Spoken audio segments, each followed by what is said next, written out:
ole tuntum kan video chuanin SBI internet banking manga money transfer chungchang tilan kan tunga tuntum hianin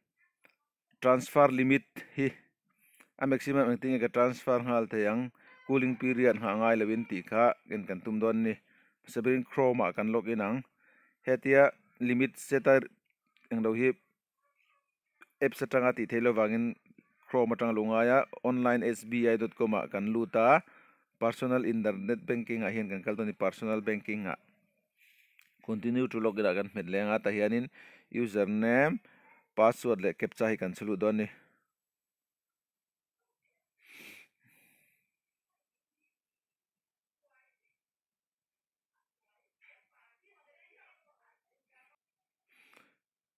username password le captcha kan chulu da login kan medanga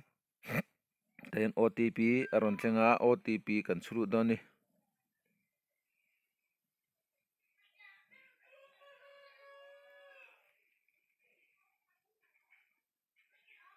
OTP kan chulu ta submit kan medanga later te kan medang ta chon tuntum beneficiary kan add on wangin heta hianin I desktop ne na view hi dang te ule ka computer atanga ti lu ne phone atang khoi chon helai achung rin pathum hi kan hmuemo SBI online ti hnuai hian rin pathum hian kan hmetang ta hian menu ni vea ta hian payment transfer kan kalanga ta hian kan add dura zirin I add manage beneficiary kan add don chon kan kal don ani kan add to sa te kan thon don chon hetan hnuai hian within SBI ti le outside SBI ti hengan kalanga outside SBI hi other bank ho a poisa kan thon don in ania within SBI ho hi kan add to sa ho SBI kan add don in ani tuna chuanin add tur kan ni wangin add manage beneficiary hian kan kalanga profile password ron dila profile password kan chulutang profile password kan chuluda tin hebi password a hianin tam tak chuanin username login password le profile password te hi kan la hriat pol nu ka henga te po hianin username login password profile password te a hrang ve kani ti te kha kan hriat thar le po atome submit kan metanga chuanin ta hianin kan va add tur kha SBI account jon SBI beneficiary ya kan kalanga bank dang ani jon other bank beneficiary ya kan kalang heta hi akal phungai nang renga other bank nga kan add hian IFSC code chut telanga ya SBI ani chuanin IFSC code angai lo an account number kha atok mai ni SBI beneficiary kan add don wang SBI kan kalanga tuntuma kan hianin ta hian an add kan add tur te ming an ming pum an bank account ami ang che che kher kha angai lem lowa kan hriat theina tur te an ming kan ko na te po add mai theini tuntuma hian S3 kan add ang S3 account number kha tangan chulu leang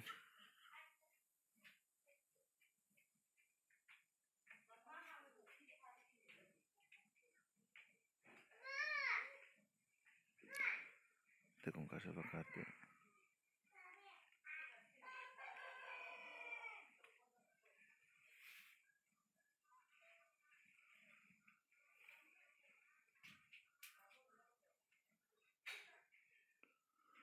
tian account number kan chulu ta maximum limit a hianin 10 lakhs hi da top thaini be hi anoi maximum limit bank ina asset chin chu noi so mane hei noi so mai tamati thei jong lawa hei tuntumen kan thon ngal don ti na ni lem lawa kan thon thei zat limit kha SBI na phal zat limit khan kan han da ve top ti na ni du chuan sang khat lek po da the ma se sang khat lek da chuan sang khat ai tama thon thei don lo ni chuan he ta kan roll tlanga submit a hian kan kalang submit a kan kala okay kan meta chuan he ta hian he ron lang ta you have registered Esther as SBI beneficiary to your account. High security password is sent to your mobile number and in the OTP karon tena approve now a hengan kaldoni hey approve now du chuan he lai approve a poina kal thei thowa approve now a heta hengan kalang approve now a kan kala tam tak chuan an lo event hemi approve now ti da chang thelo khati kan add fel mai emo anin ti thina kan la in add fel lo ni approve now a kan kala approve beneficiary hi kan select anga ti hianin tahianin approve through OTP he also may ATM he in approve through OTP ATM atang pon approve thei tho ni ma se OTP through an approve hal mai kha ol sam em mani ATM boot kal boi ngai lawin tikan OTP through khan approve mai hal thei nia ta hianin S3 kan et kha kan va select le anga then OTP chulu na tur ma OTP kha kan chulu doni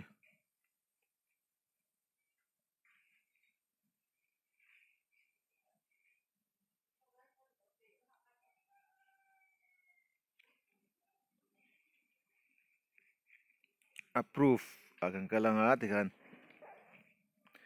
tikan kan approve to ta hai kan share chiang chinila. You have successfully added Esther as beneficiary for transfer of fund from your account.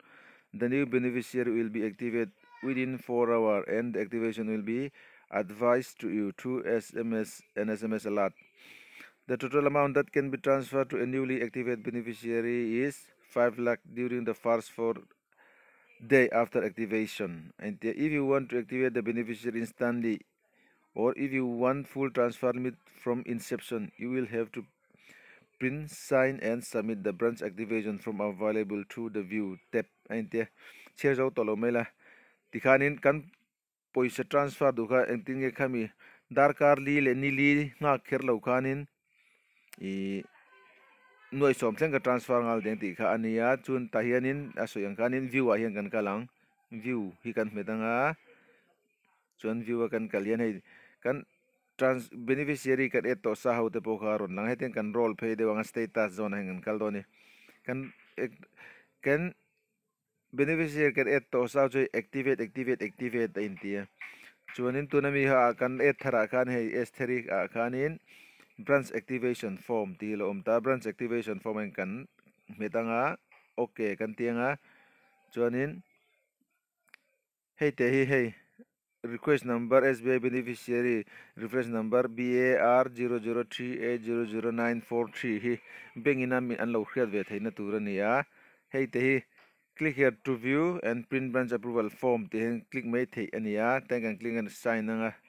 an lo pon mail thia te kan nei chona mi ti kher lo pon I benga mail thia tha te kan nei chonin ati ti thei tho bok dan te po oma in hriat chen ton na kha poimo bera ani lo chuan hei klika print na sign na englo benga han submit darkar lima submit rongai darkar lima hemi reference number benga kanan approve tir thei chuanin noi som thlengkha I kan transfer ngal thei ani hei tam takin kan thelo thina ni sing ni quick transfer atang ten kan te sing ni sanga ba ka theilo ten ti thina tin cooling period oma wang hianin ni a first 4 day chungin khat chuti chin ba tu transfer theilo ti te ani wang khanin khawang khanin kan theilo thina tuna kan ti anga kan ti ero hi chuanin hei darkar dima benga kanan approve tir chuanin noi som thlengpo kan transfer theidon ni tikhanin kan transfer hei min approve to nu chuanin kan transfer don chon heta kan kalanga payment transfer a khanin kan approve tir to nu ni chuan soi add manage beneficiary kalangai to lawa kan thon dukha kan add kha within SBI ni chuanin SBI account ni wang within SBI kan kal theya account of other fund transfer own account de chu kan RD inkara kan loan inkara kai money saving pani te kan lo nei chuan saving account pani inkar transfer na ten ni a other midang SBI account kan add te kha account of other within SBI hian kan atang kal turani tin bank dang ni chuan outside SBI ya kan kalanga tian kan add to sa ho activate to sa ho ka chu tian kan transfer thei ani ole khati jong kha tuntuma kan video chuni le photsela viewer jong te kan channel te min lo subscribe saka kan video te min lo like a min lo share sak turin hi kan som chewa tam tak tan tangkai lem lo ma se la hello te ta na tangkai thei be sia ti kan nia chu wangin